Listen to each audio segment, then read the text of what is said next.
ఒక రకంగా చెప్పాలంటే విజయ్ దేవరకొండ గారు ఫ్యాన్స్ ఏదైతే ఎక్స్పెక్ట్ చేస్తున్నారో సో ఆ అంచనాలు రీచ్ అయ్యారని చెప్పొచ్చు. ఇలాంటి స్టోరీస్ ఎన్నుకుంటే ఖచ్చితంగా మంచి ఫ్యూచర్ ఉంటుంది ఆయనకి, అంటే పాన్ ఇండియా స్టార్ అయ్యే అవకాశం ఉంది.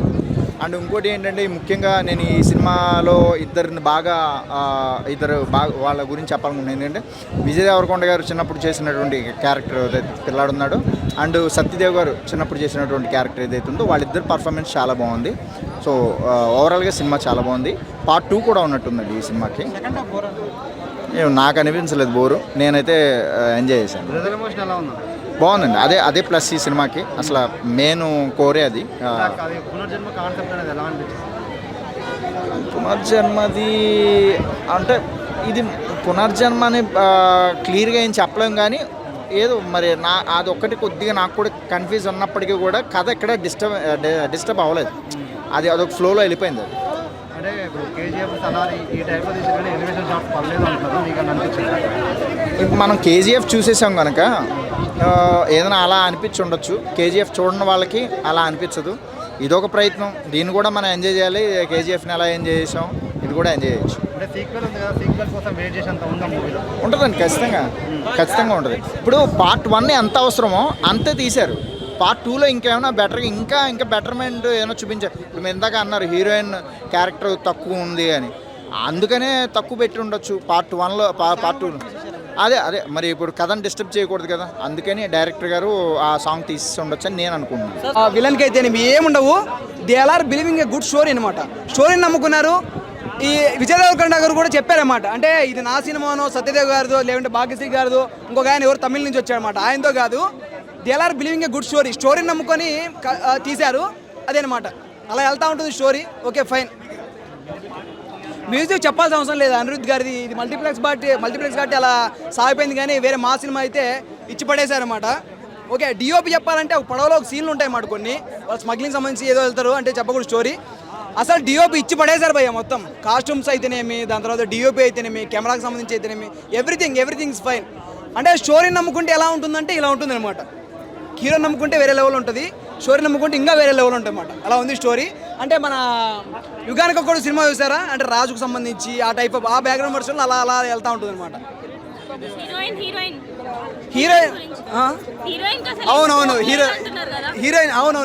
హీరోయిన్ చెప్పాలంటే ఒక సాంగ్ ఉంటుంది, ఆ సాంగ్ ఇచ్చేశారు. అంటే మీటు నేను కూడా ఏంటంటే విజయ్ దేవరకొండ అంటే లిప్ లాక్ సీన్లు ఏమనుకోద్దండి, లిప్ లాక్ సీన్లు, అందరూ బెడ్రూమ్ సీన్లు ఈ కైండ్ ఆఫ్లో ఉంటాయి అనుకొని వెళ్తాం అనమాట. అవేం లేవన్నమాట లోపల, అవేం లేవు. నేను దానికి కూడా డిసప్పాయింట్ అయ్యాను, వేరే వాళ్ళు డిసప్పాయింట్ అవుతారు. నేను సినిమా నమ్మేలే అనమాట, చెప్పాడు కదా already, there is no more అని. సత్యదేవ్ గారి యాక్టింగ్ అయితే ఇచ్చి పడేశారు భయ, చెప్పాల్సిన అవసరం లేదు. అంటే ఒక యాక్టర్కి ఉండేది ఏముంటుందంటే లోపల ఒక క్యారెక్టర్ అయితే ఓన్ చేసుకుంటారన్నమాట. అలా లాస్ట్ వరకు till end of the end వరకు ఆ క్యారెక్టర్ అనేది అలా నడిచిద్ది అనమాట. ఒక అంటే ఒకటి జైల్లో ఫైట్ సీన్ ఉంటుంది అనమాట, ఇలా పట్టుకొని కొడతా ఉంటాడు విజయ్ దేవరకొండ గారు, చూసింటారు మీరు ట్రైలర్లు కూడా. అది మళ్ళీ చిన్నప్పుడు పట్టుకొని కొడతా ఉంటారు అన్నమాట, అంటే పట్టుకొని గొడవడుతూ ఉంటారు, అది సింగ్ చేస్తారు. ఎమోషనల్, లిటరల్లీ ఎమోషన్ అనమాట అక్కడ. Really I'm crying. అంటే అదే భయ, ఇది మల్టీప్లెక్స్ గారి వెళ్ళిపోయింది అనమాట. వేరే మాస్ థియేటర్కి వెళ్ళామనుకో దద్దరిల్లిపోతుంది. చెప్పాల్సిన అవసరం లేదు కదా, అనిరుద్ధ్ గారి బ్యాక్గ్రౌండ్ మ్యూజిక్ ఇచ్చి పడేశారు అనమాట, వేరే లెవెల్లో ఉంది అసలు. ఏంటంటే స్టోరీ లైన్గా చెప్పొచ్చు. అంటే ఒక రాజుగా ఆయన 2 పార్ట్స్ అనుకున్నాడు కాబట్టి ఫస్ట్ పార్ట్ని ఏదో ప్యాలోగా తీసుకుని వెళ్ళిపోవడం అనిపించింది. బట్ ఫస్ట్ అవర్కు చూసుకుంటే ఓకే డీసెంట్గా వెళ్ళిపోతుంది. సత్యదేవ్ గారి మధ్య అండ్ విజయ్ దేవరకొండ ఒక సస్పెన్స్ సీన్స్ ఉంటాయి, అంటే సస్పెన్స్ ఒక నడుస్తూ ఉంటుంది, ఏం జరుగుతుంది అని మనకు కూడా ఇంటర్వెల్ వరకు ఒక ఇంటెన్షన్ అనేది నడుస్తుంది అనమాట. సో ఓవరాల్గా నా వరకు చూసుకుంటే ఫస్ట్ అవర్కు ఓకే ఏదో చూస్తూ వెళ్ళిపోతుండే ఒక డీసెంట్గా ఓకే అనిపిస్తుంది.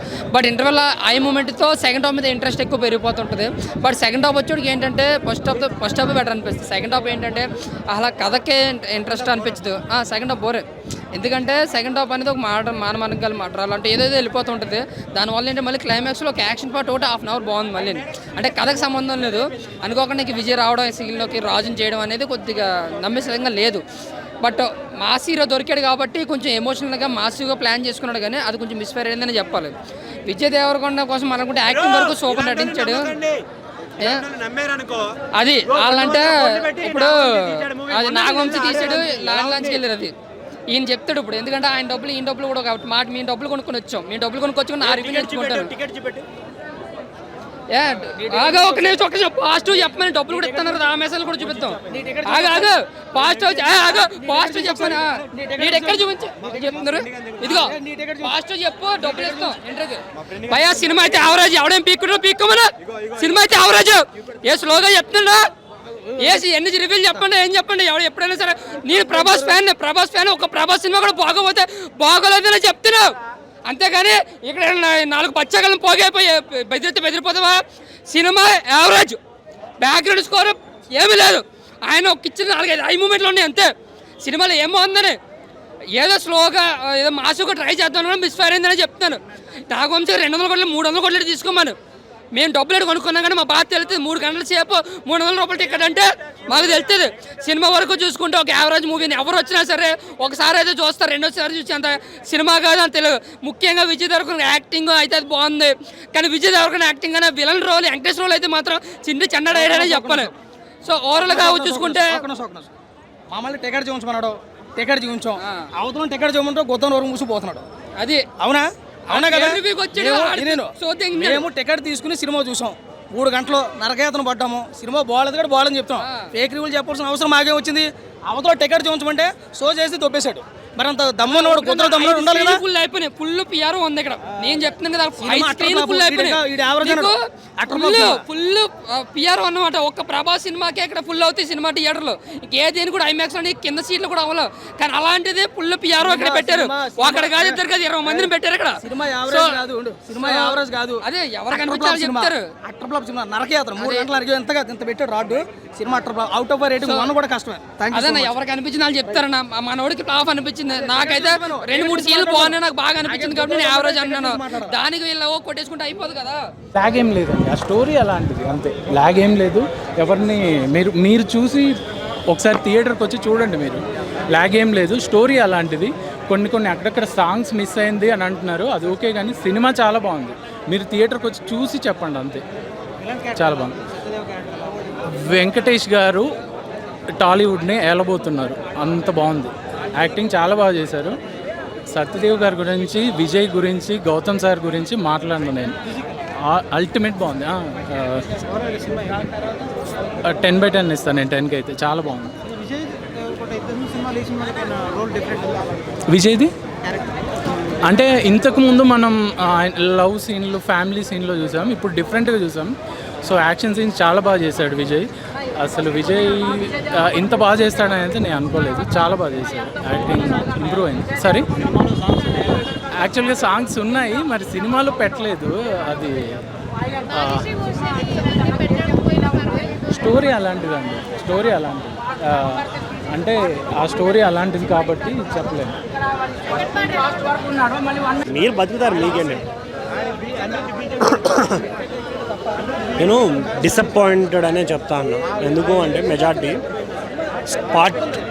ఫస్ట్ పార్ట్ తీసుకుంటే, ఫస్ట్ హాఫ్ తీసుకుంటే ర్యాంప్ అనిపిస్తుంది. అంటే ఆ స్టోరీ చాలా బాగా తీసుకెళ్తాడు. ఫస్ట్ హాఫ్ ఒక కాన్సెప్టెడ్, ఒక 2 పాయింట్స్ తీసుకెళ్తున్నాడు, చాలా ఎంజాయ్ చేస్తామనే పాయింట్ ఆఫ్ వ్యూలో ఉండదు. మెయిన్గా విజయ్ దేవరకొండ గారిని చూపించిన ఎలివేషన్స్ కానీ, సత్యదేవ్ గారి ఎలివేషన్స్, ఎగ్జాక్ట్గా ఏదైతే వాళ్ళు తీసుకున్న శ్రీలంక స్మగ్లింగ్ రిలేటెడ్ పాయింట్స్ అన్నీ చాలా బాగా అనిపిస్తుంది. నాకు ఎక్కడ నచ్చలేదు అంటే ఇక్కడ తీసుకున్న పాయింట్స్ ప్రాపర్గా ఇన్కంప్లీటెడ్గా ఎండ్ చేస్తే జస్టిఫికేషన్ ఎలా జరుగుద్ది అన్నది నా పాయింట్. ఒక సినిమాలో చూసినా ఏం చూసినా ఇన్కంప్లీట్గా ఉన్నది ఏదైనా ఎవరికైనా నచ్చదు కదా. ఏదైనా ప్రాపర్గా ఉండాలి, ఎండింగ్ కావచ్చు, స్టార్టింగ్ కావచ్చు. ఒక ఎగ్జాంపుల్, ఒకే పాయింట్, ఒక రాజు జనాల కోసం, ప్రజలకు కాపాడడానికి ఒక రాజు వస్తాడు అన్నప్పుడు ప్రజలు చనిపోయిన తర్వాత రాజు చేంజ్ చేస్తారన్నది నా పాయింట్. ఇన్కంప్లీట్గా అనిపిస్తుంది ఇలా. అదే బోర్ అనేది అంటే ఎందుకు బోర్ అనేది చెప్తున్నాను నేను ఎగ్జాంపుల్కి.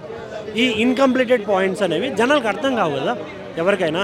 సో ఇలా కొన్ని పాయింట్స్ చాలా డిస్టర్బ్ చేస్తాయి. రిమైనింగ్ అంతా యాక్టింగ్ అన్న. సత్యదేవ్ ర్యాంప్, వెంకటేష్ గారి యాక్టింగ్, విలన్ వెంకటేష్ గారిది. ఇంకొకటి హీరోయిన్ క్యారెక్టర్ ఉంది, కానీ ఉందంటే ఉంది అన్నట్టు అనిపించింది నాకు. ఇంకా మేబీ ఎక్స్టెండెడ్గా ఏదైనా పెట్టి ఉండొచ్చు, స్కోప్ ఉన్నా ఎక్కడా లేదు. తను హీరోయిన్ కాదు, ఆవిడ ఒక ఆర్టిస్ట్ అనేలాగా అనిపిస్తుంది అంతే. అదే అన్నాను, అందుకే చెప్తున్నాను. ఇంకా ఏదైనా పెట్టే స్కోప్ ఉన్నా తీయేశారు. కొన్ని నాకు నచ్చిన బీజిఎమ్స్ ఎక్కడ ఏం కావాలి, ఎలివేషన్స్ అంతా, ఇంటర్వెల్ బ్యాంగ్ కూడా బాగుంటుంది. కాకపోతే కొంచెం కాన్సన్ట్రేటెడ్గా సెకండ్ హాఫ్ కూడా ఉండుంటే, అంటే సెకండ్ పార్ట్ తీయాలనే థాట్ పక్కన పెట్టి ఈ పార్ట్ జనాలకి అందంగా ఇవ్వాలనే ఆలోచన ఉండుంటే ర్యాంప్ సినిమా అయ్యి ఉండేది. బట్ ఆ ఇన్కంప్లీట్నెస్ వల్ల కొంచెం చాలా డిసప్పాయింటెడ్ నేను. విజయ్ దేవరకొండకి డిఫరెంట్ యాక్షన్ సీన్స్ బాగుంటుందన్న, అంటే ఆయన కట్అవుట్కి కావాల్సిన ఎలివేషన్స్ పడతాయి, కట్అవుట్స్కి కావాల్సిన డైలాగ్స్ పడతాయి, ఇలా అన్నీ పడతాయి. కాకపోతే స్టోరీ విధానంలో కానీ మెయిన్గా చెప్పాలి, గౌతమ్ గారు ఎమోషనల్ సీన్స్ తీయడంలో తోపు. ఆయన కూడా ఎక్కడో మిస్టేక్ జరిగింది అనే ఫీలింగ్ ఉంది నాకు. ఓవరాల్గా పర్లేదన్నా. కొండన్న నువ్వు చెప్పావు, వెంకన్న స్వామిని అనుకుంటే ఖచ్చితంగా ఎక్కడో వెళ్ళి కూర్చుండా అని. ఈ సినిమా కాకపోయినా నెక్స్ట్ సినిమాతో వెళ్ళాలని మనస్ఫూర్తిగా కోరుకుంటున్నాను. Thank you.